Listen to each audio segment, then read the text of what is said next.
नमस्कार दोस्तों, कैसे हो आप लोग। आज की डेट है 20 नवंबर 2025 और शुरू करते हैं आज के करंट अफेयर का डिस्कशन। आज हम डिस्कस करेंगे 7 से 8 टॉपिक और ये द हिंदू का फ्रंट पेज। इस पे सबसे इम्पोर्टेंट न्यूज़ तो यही है कि इंडिया ने कहा है कि हम रशिया से जो ऑयल इंपोर्ट करना कट कर रहे हैं वो आज से नहीं कर रहे। हम लोग जब यूएस ने टैरिफ नहीं लगाया था उससे पहले से ही हमने इस पे कट करना शुरू कर दिया था, क्योंकि हम किसी एक देश पे डिपेंड नहीं होना चाहते। ठीक है। भारत बहुत ज़्यादा इंपोर्ट कर रहा था रशिया से ऑयल। तो अब भारत ने कहा है कि हम लोग क्रूड ऑयल इंपोर्ट कर रहा था, तो भारत ने कहा है कि नहीं, हम लोग पहले से ही इसको कट कर रहे थे और अभी हमने ज़्यादा कट किया और हम डाइवर्सिफाई कर रहे हैं, मतलब किसी और देशों से भी हम ऑयल को इंपोर्ट करना चाहते हैं। ठीक है। तो ये न्यूज़ थी, ये भारत का अपना स्टैंड था। ठीक है। नेक्स्ट है नीतीश कुमार 10वीं बार बिहार के मुख्यमंत्री की शपथ लेंगे। बहुत बड़ी अचीवमेंट है नीतीश कुमार जी के लिए। नेक्स्ट है, एक और मुद्दा चल रहा है आजकल, बीएलओ। बीएलओ यानी कि बूथ लेवल ऑफिसर रहते हैं, उनके बहुत ज़्यादा प्रेशर बढ़ रहा है उनके ऊपर। एसआईआर जो प्रोसेस चल रही है उसको लेके। तो राजस्थान में एक तो सुसाइड कर लिया, एक को हार्ट अटैक आ गया प्रेशर की वजह से। टाइमलाइन जो दी जाती है उसकी वजह से। और भी जैसे बंगाल है, तमिलनाडु है, केरला है, उन्होंने सब ने बोला है कि इस जो जो इसको पोस्टपोन किया जाए थोड़ा। ठीक है ना, उसके लेके प्रेशर है उसके ऊपर। और आपको भी पता है, आपके घर में भी ये प्रोसेस चल रही होगी, फॉर्म आ रहे होंगे, तो आपको भी अपने जो भी फैमिली मेम्बर है उनको हेल्प करनी है, तो ये प्रोसेस जल्दी से कंप्लीट हो जाए। ठीक है। ये था यहाँ पे मेन पेज पे, यही न्यूज़ थी। आज की पहला न्यूज़ है, क्या किया है सुप्रीम कोर्ट ने, जो ट्रिब्यूनल्स रिफॉर्म एक्ट थे 2021 में लाए गए थे उसको रिजेक्ट कर दिया है। ठीक है, उसको क्या कर दिया है, रिजेक्ट कर दिया है। ठीक है, स्ट्राइक डाउन कर दिया है कि जो लाए गए थे एक्ट, वो बहुत सारे जो संविधान के मूल्य है, प्रिंसिपल है, उनका उल्लंघन कर रहे थे। ठीक है। Supreme court strike down provision of tribunal reform act 2021। Supreme Court held that several provision of Tribunal Reform Act 2021 violates constitutional principle। ठीक है, जैसे स्वतंत्रता है, इम्पार्शलिटी है, जो निष्पक्षता है, इफेक्टिव एडजुडिकेशन है, जुडिशल इंडिपेंडेंस है, न्यायिक स्वतंत्रता वगैरह को बहुत प्रभावित कर रहे थे, तो उनको स्ट्राइक डाउन किया गया था। एक्चुअली में ये हुआ था ना कि सुप्रीम कोर्ट का इनके ऊपर बहुत ज़्यादा नियंत्रण बढ़ गया था, क्योंकि जैसे अपॉइंटमेंट है, मेंबरों का अपॉइंटमेंट अगर सरकार कर रही है, किसको अपॉइंट कर रही है किसको अपॉइंट नहीं कर रही है, तो उसमें तो सरकार के जो फेवर में जो लोग आएंगे वो काम करेंगे। उनका सर्विस कंडीशन क्या होगा, उनका टेन्योर क्या होगा, कितने साल तक वो काम करेंगे, तो ये तो बहुत इम्पोर्टेंट है। और उनकी सैलरी सैलरी तो सबसे बड़ा मुद्दा होगा ही होगा। तो इस वजह से ना सरकार का हस्तक्षेप इन पे बढ़ रहा था, जबकि ये आपको भी पता है अर्ध न्यायिक बॉडीज है, क्वासी जुडिशियल बॉडी है, तो इसके ऊपर अगर ये इफेक्ट जा रहा है तो इनकी जो मेन जो ऑब्जेक्टिव है वो तो खत्म ही हो जाएगी। ठीक है। और सुप्रीम कोर्ट ने कहा है कि आप एक क्या कीजिए, नेशनल ट्रिब्यूनल कमीशन का गठन कीजिए। ठीक है, वो फिर आइडेंटिफाई करेगा, अच्छे से रिसर्च करेगा और वो फिर रिकमेंडेशन देगा कि इसमें क्या क्या सुधार करने चाहिए। ठीक है। 4 महीने का टाइम दिया सुप्रीम कोर्ट ने। तो हम एक सिस्टम के बारे में, ट्रिब्यूनल सिस्टम है इंडिया में, उसके बारे में देख लेते हैं। एक्चुअली में tribunal are quasi judicial bodies, मतलब अर्ध न्यायिक निकाय बोलते हैं जिसे। इसका ऑब्जेक्टिव क्या रहता है, इनको क्यों गठित किया गया था कि जैसे पहले क्या था कि बहुत सुप्रीम कोर्ट और हाई कोर्ट पे केसेस बहुत बढ़ रहे थे, पेंडेंसी बहुत बढ़ रही थी। तो स्वर्ण सिंह समिति थी, तो उन्होंने कहा कि हम क्या काम करते हैं, सुप्रीम कोर्ट और हाई कोर्ट से प्रेशर हटाने के लिए, या फिर जो लोकल कोर्ट भी रहते हैं उनसे प्रेशर हटाने के लिए, हम लोग कुछ स्पेसिफिक एरिया के लिए, जैसे एनवायरनमेंट के लिए एक अलग से कोर्ट होना चाहिए, जो प्रशासनिक अधिकारी उनके लिए अलग से होना चाहिए, इनकम टैक्स वगैरह से रिलेटेड उनसे अलग होना चाहिए। क्योंकि जब एनालिसिस किया गया ना कि कोर्ट में जो पेंडिंग केसेस है उनकी क्या नेचर क्या है, तो तब पता चला कि कुछ एरिया है जहाँ पे बहुत ज़्यादा ही केस पेंडिंग रहते हैं, जैसे एनवायरनमेंट से रिलेटेड है, तो एनवायरनमेंट का अलग से बना लो। तो वो स्पेशल कुछ विशेष एरिया के लिए अलग से कोर्ट को बनाया गया था। इसलिए ये था कि ऑब्जेक्टिव में be the reduce the case load on the judiciary to be bring the subject expertise for technical matter. अब देखो, अगर एनवायरनमेंट से रिलेटेड कोई कोर्ट गठन होगा, जैसे एनजीटी गठन हुआ था, ठीक है, तो एनजीटी गठन हुआ था, तो उसमें जो मेंबर रहेंगे ना उस कोर्ट के, वो किससे रिलेटेड रहेंगे, मतलब एनवायरनमेंट के मुद्दों की जानकारी बहुत अच्छी होगी, तो वो डिसीजन भी बहुत अच्छा ले पाएंगे। तो टेक्निकल रूप से वो एक्सपर्ट रहेंगे किसमें, एनवायरनमेंट में। जैसे आईटी से रिलेटेड है, इनकम टैक्स से रिलेटेड ट्रिब्यूनल है, तो उसमें वो लोग रहेंगे जिनका बैकग्राउंड उनसे इस एरिया से रिलेटेड होगा, तो वो डिसीजन लेने में उनको भी आसानी होगी और प्रॉब्लम समझने में भी उनको आसानी होगी। ठीक है। फिर स्वर्ण सिंह समिति की सिफारिश पर 1976 में जो 42वां संविधान संशोधन लाया था, जिसे मिनी कॉन्स्टिट्यूशन भी बोला जाता है, तो वहाँ पे दो आर्टिकल ऐड किए गए थे, 323 और 323 बी ऐड किया गया था, दोनों ऐड किए गए थे। इसके बारे में थोड़ा देख लेते हैं। आर्टिकल 323 था जो इम्पावर्ड पार्लियामेंट, पहली बात ये संसद को शक्ति देता है, क्या है, एडमिनिस्ट्रेटिव ट्रिब्यूनल बनाने का। ठीक है, both central and state level पे आप एडमिनिस्ट्रेटिव प्रशासनिक ट्रिब्यूनल बनाने के लिए, ठीक है ना, ये बनाने के लिए उसको पावर देता है पार्लियामेंट को। ध्यान रखना ये पावर स्टेट लेजिस्लेचर के पास में नहीं है, राज्यों की विधानसभा के पास में ये पावर नहीं है, ये सिर्फ पावर किसके पास रहेगा, पार्लियामेंट से पास। और ये किससे रिलेटेड रहेगा, सिर्फ प्रशासन प्रशासन से रिलेटेड रहेगा। ठीक है।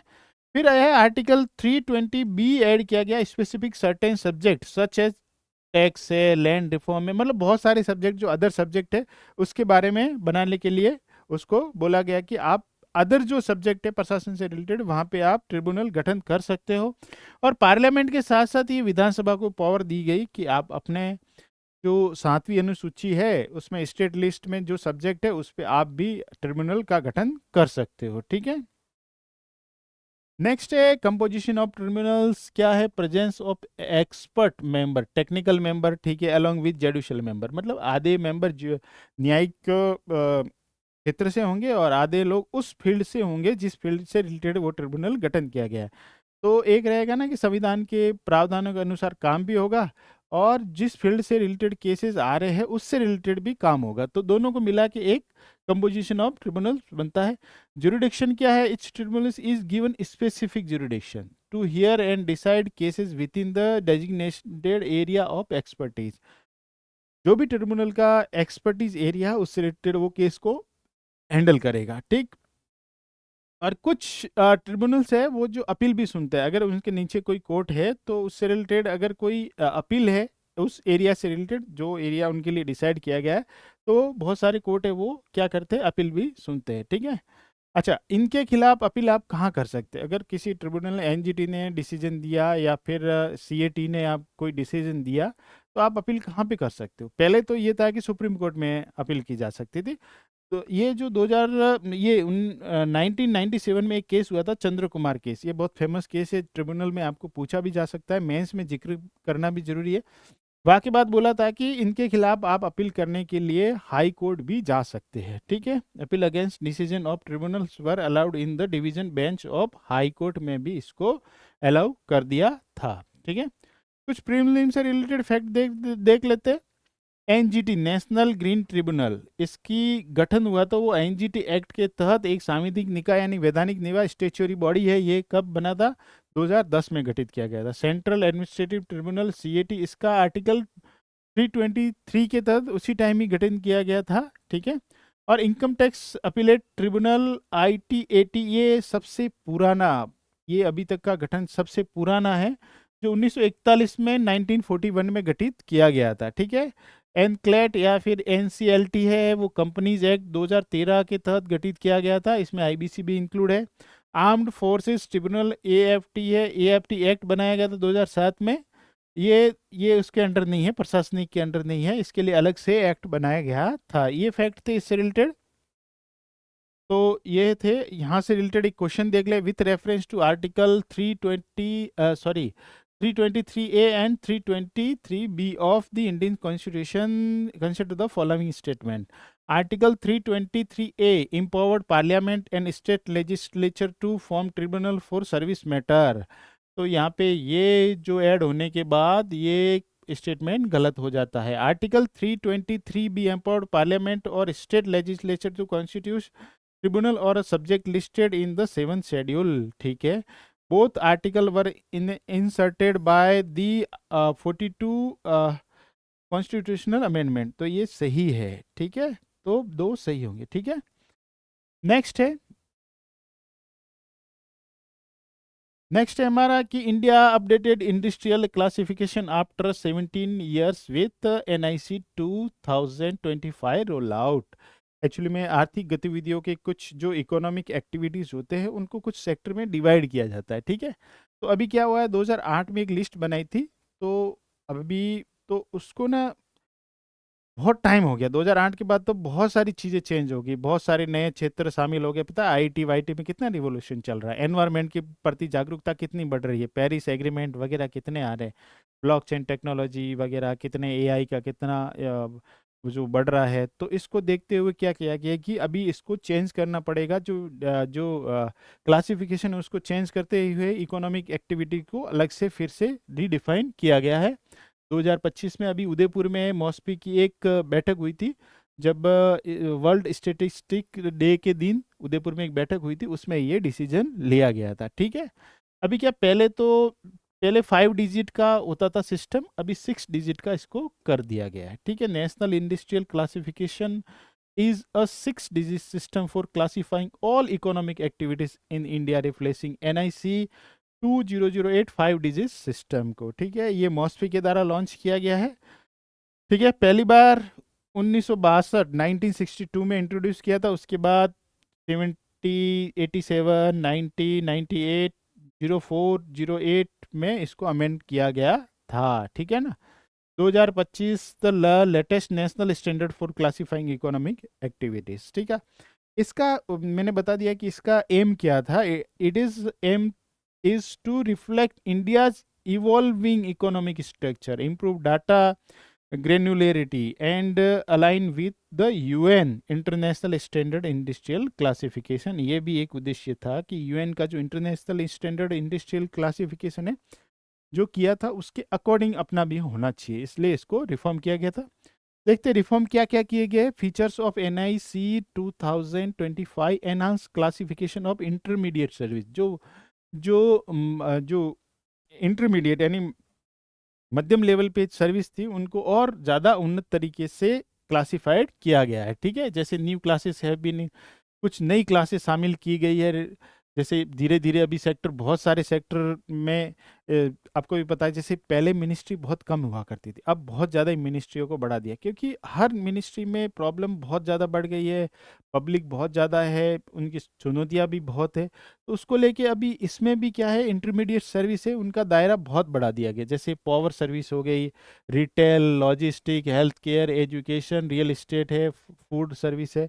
अब फूड सर्विस में आप देखोगे तो जैसे ये फूड प्रोसेसिंग वगैरह कितना इंक्लूड हो गई, तो इसकी बहुत वास्ट हो गया, तो उसको अलग से ये क्लासिफाई करना बहुत ज़रूरी था। जैसे एनवायरमेंट और ग्रीन इकोनॉमी को इंटीग्रेशन करना, उसको भी शामिल किया गया है, क्योंकि 2008 के बाद जो एनवायरमेंट के से रिलेटेड जो लोगों में जागरूकता थी ना, वो बहुत बड़ी है, ठीक है ना। उसको लेके और सरकार और वर्ल्ड लेवल पे भी बहुत प्रयास किए जा रहे हैं। तो इसको देखते हुए इसको भी इंटीग्रेट किया गया साथ में। डिजिटल इकोनॉमी रिप्रेजेंटेशन, तो ये तो बहुत है कि 2008 के बाद तो बहुत ज़्यादा ही चेंज हो गया। 2008 में तो ATM भी हार्डली कोई यूज़ करता था, और आज तो कितना ज़्यादा डिजिटल इकोनॉमी हो गया है। खड़े खड़े सब वॉलेट है, जो बिटकॉइन वगैरह, क्रिप्टो करेंसी वगैरह, कितना ज़्यादा चेंजेस हो चुके हैं, ठीक है। तो उसको भी शामिल किया गया है। क्लासिफिकेशन इज टेक्नोलॉजी एग्नोस्टिक, यानी कि general exhibition not made based on whether activity is carried out by means of traditional और मॉडर्न प्रोडक्शन। जैसे बहुत सारी चीज़ें अभी टेक्नोलॉजी में भी एडवांसमेंट आया है, तो उसको देखते हुए क्लासिफिकेशन में इंक्लूड किया गया है, ठीक है। इससे रिलेटेड क्वेश्चन है, with reference to the new national industrial classification NIC 2025 and 2025 consider the following statement. It has been launched by Ministry of Statistics and Program Implementation, MOSPI द्वारा इंट्रोड्यूस किया गया है। It introduced a 5 digit code structure replacing the previous 6 digit code। तो ये उल्टा कर दिया है, 6 digit का लॉन्च किया है, रिप्लेसिंग 5 digit कोड स्ट्रक्चर, ठीक है। तो ओनली 1 राइट होगा और 2 गलत होगा, ठीक है। हमारा नेक्स्ट क्वेश्चन, नेक्स्ट टॉपिक देखते हैं। Centre included wild animal attack, paddy inundation under farm insurance scheme, Pradhan Mantri Fasal Bima योजना लॉन्च की गई थी। तो उसमें क्या था कि जो जानवरों से जो नुकसान होता था ना, जैसे सुअर वगैरह होते हैं तो वो पूरा फसल को ही नष्ट कर देते, तो उसके अगेंस्ट बीमा नहीं था कि भाई आपको उसका बीमा नहीं मिला था। ठीक है, तो अभी क्या किया है कि इसको भी इंक्लूड किया गया है। ठीक है ना, नई पॉलिसी में अगर आपको किसी पशु के अटैक से अगर फसल को नुकसान होता है तो वो भी आपके बीमा कवरेज में शामिल हो जाएगा। ठीक है, और पेड़ी का जो धान की खेती थी उसमें जो बाढ़ की वजह से जो नुकसान होता था उसको भी अब पहले एक्सक्लूड किया गया था, अभी उसको इंक्लूड किया गया है। और उसको रीजनल वाइज किया गया, मतलब स्टेट वाइज। कुछ स्टेट में ये प्रॉब्लम है तो उसको बोला है कि आप नोटिफाई कीजिए इसको, और कुछ स्टेट को बोला है जहाँ नहीं है वहाँ पर कोई प्रॉब्लम नहीं है। ठीक है, new coverage added, crop loss due to wild animal attack in included as the fifth add on cover under localise risk. अगर जैसे पर्टिकुलर एरिया में कुछ पर्टिकुलर पशु मतलब उस जानवरों से खतरा होता है खेती को, तो वहाँ पे आप अपने क्लॉज में ऐड कीजिए कि इनकी वजह से भी जो नुकसान होगा वो बीमा में होगा, इंक्लूड होगा। और ये जो क्लाइमेटिक कवर दिया गया है पेड़ी की खेती को भी, धान की खेती को भी दिया गया है, जो 2018 में हटा दिया था। ठीक है, स्टेट लेवल आइडेंटिफिकेशन, ये राज्य के लेवल पर आइडेंटिफाई किया जाएगा। जैसे state will notify the list of wild animal and vulnerable district based on historical data, मतलब किस जिले में किस जानवर से नुकसान हो रहा था, ये सब क्लासीफाई कौन करेगा? स्टेट क्लासीफाई करेगा कि कौन से जिले में कौन से जानवर से क्या नुकसान हुआ है। तो हिस्टोरिकल डाटा जो पहले ऐसे हादसे हो रखे हैं, मतलब ऐसी जो घटनाएं हो रखी है, उसके आधार पे ये किया गया है। ठीक है, मैंडेटरी रिपोर्टिंग, किसी भी किसान को अगर नुकसान होता है, खेत में नुकसान होता है, तो उसको 72 घंटे के अंदर अंदर, ठीक है, 72 घंटे के अंदर अंदर उसे रिपोर्टिंग करनी है। जो कहाँ पे, वो ऐप है एक, ठीक है, ऐप है कौन सी? Insurance app, crop insurance app है, उस पे जियो टैगिंग के साथ में फोटो अपलोड करनी है। ठीक है, जियो टैगिंग यानी कि पर्टिकुलर आपकी लोकेशन भी वहाँ दिखाई देनी चाहिए कि ये लोकेशन पे ये फोटो अपलोड की गई है विथ करेंट लोकेशन के साथ। तो ये चीज़ें ऐड की गई है। फसल बीमा योजना के बारे में जान लेते हैं। ये मिनिस्ट्री ने 2016 में लॉन्च किया था। ये ministry of agriculture and farmer welfare के लिए किया था। ये सेंट्रल सेक्टर की स्कीम है, ध्यान रखना। एम और ऑब्जेक्टिव क्या? Financial support to farmer suffering crop loss damage. देखो खेती ना बहुत रिस्की है, आज भी बहुत रिस्की है कि आप शुरू से लेके एंड तक बहुत खतरे विद्यमान है उसमें। ठीक है, जैसे अगर स्टार्टिंग में से लेके एंड तक, जैसे बारिश नहीं हुई, एक बार फसल बोने के बाद बारिश नहीं हुई तो वो भी रिस्क है। फसल एट वहाँ पे कलेक्ट करने के बाद भी नुकसान हो सकता है। ठीक है, जैसे बारिश आ गई एंड में जाके, राजस्थान में जैसे ईसब गोल है, अगर एंड में पका हुआ है उस पर बारिश आ गई तो वो नष्ट हो जाएगा, पूरा गिर जाएगा उसमें। तो ऐसे लॉस से बचाना है किसानों को। ठीक है ना, फिर वो उसके पास कोई नहीं रहता। जैसे महाराष्ट्र देखोगे, वहाँ पे कितने सुसाइड होते हैं, तो उसके पीछे क्रॉप लॉस बहुत बड़ा रीजन होता है। जैसे ड्रॉट, फसल तो बोई लेकिन बारिश नहीं हुई तो पानी नहीं मिला टाइम पे, तो वो उस वजह से लॉस हो जाता है। तो उसको कम करने के लिए और उनकी आय को सुरक्षित रखने के लिए, अगर किसान की आय सुरक्षित नहीं होगी तो वो सामाजिक क्रियाओं पे खर्च नहीं करेगा, जैसे शिक्षा स्वास्थ्य वगैरह पे खर्च नहीं करेगा, और कंडीशन कभी कभी बहुत खराब हो जाती है और किसान सुसाइड वगैरह तक भी कर लेते हैं। ठीक है, और थोड़े इनोवेशन और मॉडर्न एग्रीकल्चर प्रैक्टिसेस को अपनाएं। अगर जैसे फसल, आप कोई भी फसल बो, अगर नुकसान हुआ तो सरकार या बीमा कंपनी पे करेगी। तो कोई भी किसान है रिस्क ले सकता है कि मैं वो फसल बो, नहीं तो फिर किसान का टारगेट क्या रहता है, यार जो नहीं खराब होगी ना वही फसल बोते हैं, मतलब ज़्यादा कम रिस्क है या उस वही फसल बोते हैं। तो डाइवर्सिफाई नहीं होगा, इनोवेशन भी नहीं होगा, लोग इन उसमें इन्वेस्ट नहीं करेंगे, नई नई टेक्नोलॉजी को अप्लाई नहीं करेंगे। ठीक है, फार्मर है टेनेंट है दोनों इंक्लूड होते हैं इसमें, ध्यान रखना। पहली बार है जो फार्मर और टेनेंट दोनों इंक्लूड होते हैं, मतलब जिसके पास जमीन है वो भी इंक्लूड होगा, और बंटाईदार जो दूसरे की जमीन को भाड़ा लेके पे खेती करता है वो भी इंक्लूड होगा। एक हमने डिस्कस किया था पीएम किसान, जहाँ पे सिर्फ लैंड होल्डर्स थे वो ही इंक्लूड थे, यहाँ पे दोनों इंक्लूड है। अच्छा, प्रीमियम कितना दिया जाता है? खरीफ के लिए 2% और रबी के लिए 1.5% दिया जाता है रबी क्रॉप के लिए, और कॉमर्शियल जो और हॉर्टिकल्चर है उनके लिए 5% दिया जाता है। और प्रीमियम में जो होता है सरकार का हिस्सेदारी होता है, उसमें 50-50% होता है। राज्य सरकार और सेंट्रल गवर्नमेंट का 50-50% योगदान रहता है, और नॉर्थ ईस्ट के राज्य तो 90-10 का 90-10 का रेशियो रहता है, ध्यान रखना। इससे रिलेटेड क्वेश्चन देख ले, consider the following statement about Pradhan Mantri Fasal Bima Yojana. ठीक है, तो provide crop insurance to cover localise damage from wildlife animal, the post harvest losses due to localise calamities are also covered under the scheme. ठीक है, ठीक है। Next question है, कल था इनकी बर्थ एनिवर्सरी थी, बर्थ एनिवर्सरी थी किनकी, झांसी की रानी लक्ष्मी बाई जी की। तो उस वजह से पीएम वगैरह ने इसको उसको ट्वीट भी किया था, उसके बारे में बताया भी था। तो उनके बारे में हमारा भी जिम्मेदारी है कि हम भी इसको जाने कि उनके बारे में क्या हिस्टोरिकल बैकग्राउंड है, उनसे रिलेटेड क्या फैक्ट है। तो डायरेक्ट फैक्ट वगैरह पूछे जा सकते हैं। ठीक है, रानी लक्ष्मीबाई जिनका जन्म कहाँ हुआ था, वाराणसी में हुआ था। कब हुआ था, 1828 में। और उनका नाम क्या था, मणिकर्णिका तांबे। मणिकर्णिका घाट भी है, आप देखोगे वाराणसी में। तो इनके जो बचपन का नाम था तो वो क्या था, मणिकर्णिका तांबे था। 1828 में उनका वाराणसी में जन्म हुआ था। उसके बाद उनकी शादी हुई थी झांसी में। ठीक है ना, झांसी में उनकी शादी हुई थी। किससे हुई थी, महाराजा गंगाधर राव से इनकी शादी हुई थी। तो फिर जाके वो झांसी की रानी बनी थी। ठीक है, फिर क्या था, उनके बेटे और उनके पति की मौत के बाद ना, तो उनको एक आनंद राव करके थे, उनको गोद लेना पड़ा था। उनको एडॉप्ट किया था उन्होंने, और उनका फिर बाद में नाम क्या दिया था, उनको जो गोद लिया था उनको आनंद राव को नाम दिया था दामोदर राव।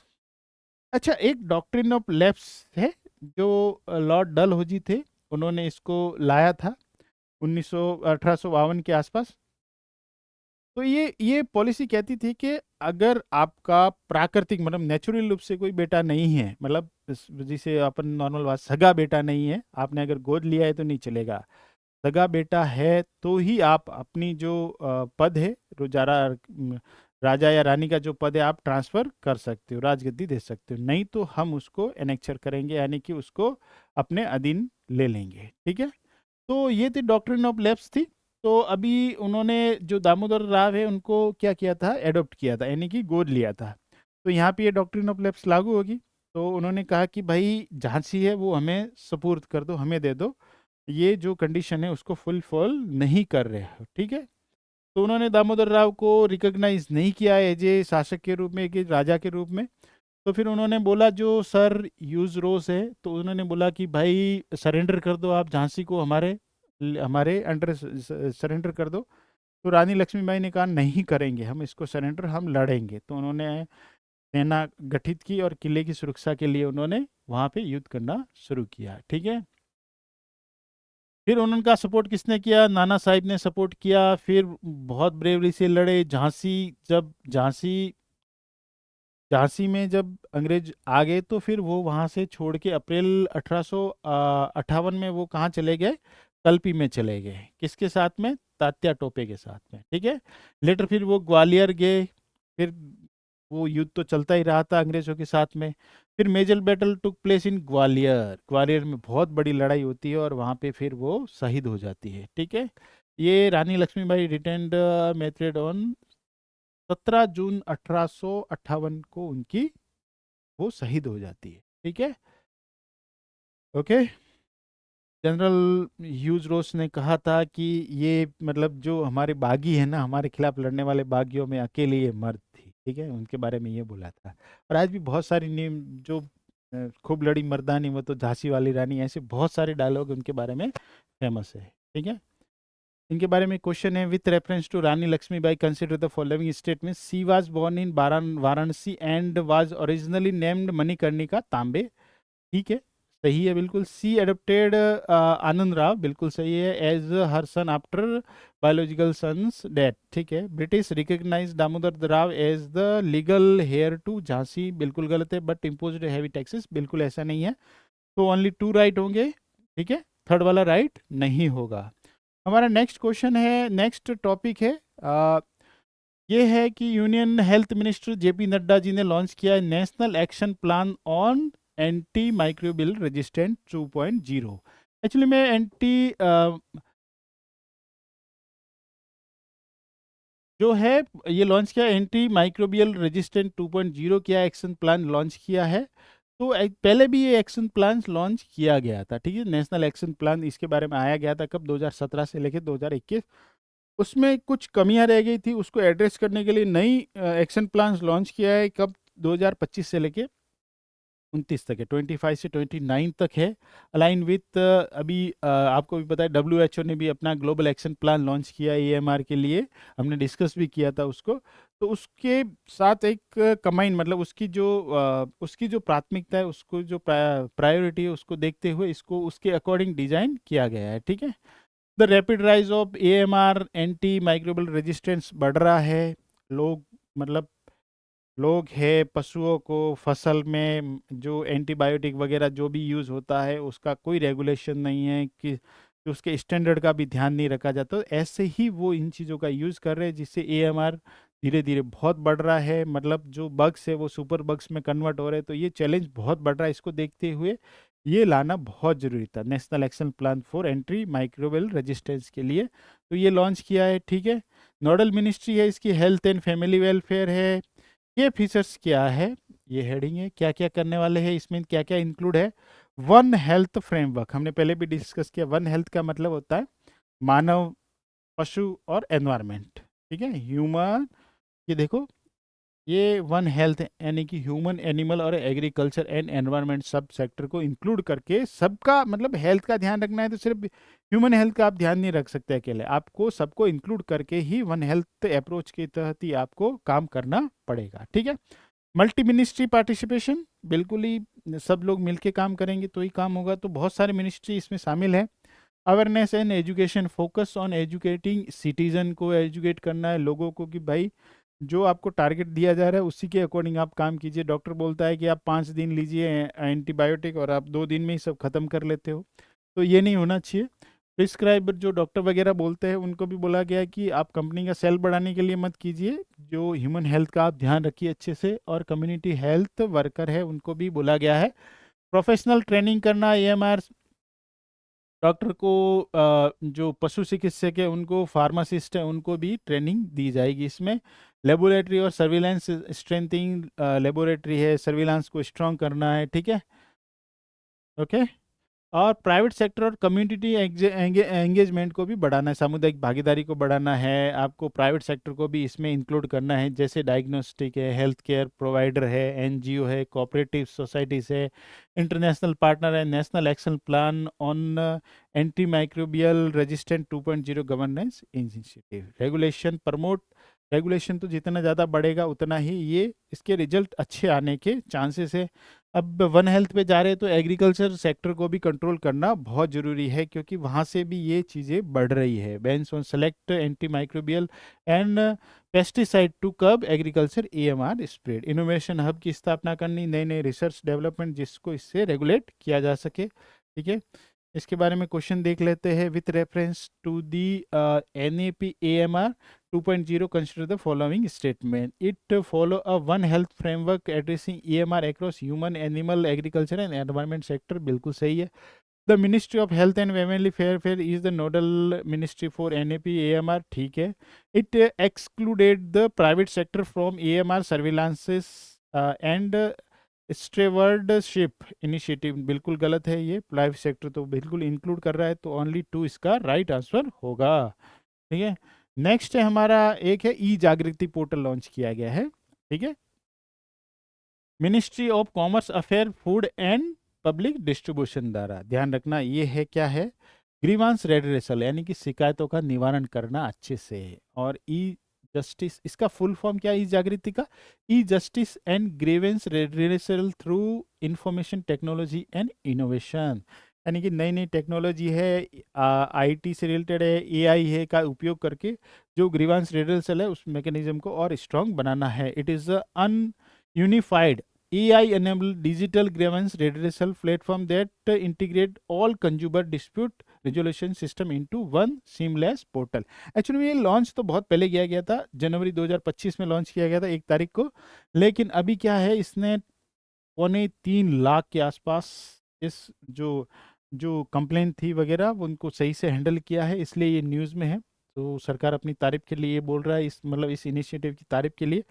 क्या था इसका एम, उद्देश्य क्या था, platform aim to provide faster transparent, accessible and paperless consumer justice across India and abroad, especially empowering MSAB जो कंज्यूमर है उनके लिए, हाउस होल्ड है और इनके साथ साथ NRI है, उनको रियल टाइम और टेक्नोलॉजी एनेबल ग्रीवेंस रेड्रेसल को एड्रेस करना है। ठीक है, इससे रिलेटेड क्वेश्चन देख लेते हैं। विथ रेफरेंस टू द ई जागृति portal consider the following statement. It is an AI-enabled unified platform integrating all consumer dispute redressal system. It was launched by Ministry of Electronics and Information Technology. It aimed to provide paperless and accessible consumer justice for MSME, household and NRI. तो बिल्कुल एक और दो सही है, only 2 सही होगा।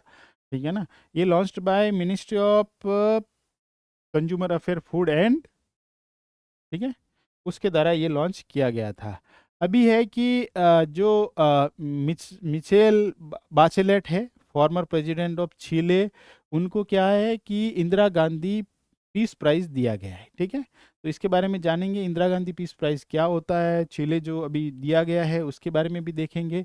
तो former Chile president gets Indira Gandhi peace prize. ठीक है, तो इस प्राइज़ का फुल नेम क्या था? Indira Gandhi prize for peace disaster management, sorry, disarmament and development. ठीक है, और ये कब से शुरू किया गया? 1986 से शुरू किया, 1986 में शुरू किया गया, और ये एनुअली दिया जाता है इंदिरा गांधी मेमोरियल ट्रस्ट द्वारा। तो ध्यान रखना, ये सरकार के द्वारा नहीं दिया जाता है, किसके द्वारा दिया जाता है? इंदिरा गांधी मेमोरियल ट्रस्ट के द्वारा दिया जाता है, और ये इंडिविजुअल और ऑर्गेनाइजेशन दोनों को सम्मानित करता है फॉर इंटरनेशनल पीस के लिए जो काम कर रहे हैं, डेवलपमेंट के लिए काम कर रहे हैं, ठीक है, ह्यूमन राइट्स के लिए काम कर रहे हैं, डेमोक्रेसी के लिए काम कर रहे हैं, उनको, ठीक है, दिया जाता है। नेक्स्ट है चिले है, तो उसके बारे में देख लेते हैं। लोकेशन और बॉर्डर है, लोकेशन इन साउथ अमेरिका। ठीक है, ये बहुत लंबी कंट्री है, आप देखोगे तो ये इधर इधर फैली हुई है, या एंडीज के साथ साथ फैली है, या एंडीज पर्वत श्रृंखला भी है, आपको भी पता है, बहुत बड़ी श्रृंखला है। और इसके साथ साथ जो बॉर्डर शेयर करते हैं वो कंट्री देख लेते हैं। देखो, यहाँ पे पेरू है, यहाँ पे पेरू है, यहाँ बोलीविया है, यहाँ अर्जेंटीना है। ठीक है, ये इसके साथ बॉर्डर शेयर करते हैं, और इसके साथ में यहाँ पे पैसिफिक ओशियन यानी प्रशांत महासागर है। ठीक है, सेंटियागो इसकी राजधानी है। Location and border, border by Peru, Bolivia, Argentina and Pacific Ocean. ठीक है, और ये उसका पार्ट है, ABC जो है ना, अर्जेंटीना, बोलीविया, चिले है, जो आपको भी पता है एक लिथियम ट्राइंगल करके फेमस है। यहाँ पे लिथियम का सबसे ज़्यादा प्रोडक्शन होता है, 80% के आसपास यही से होता है।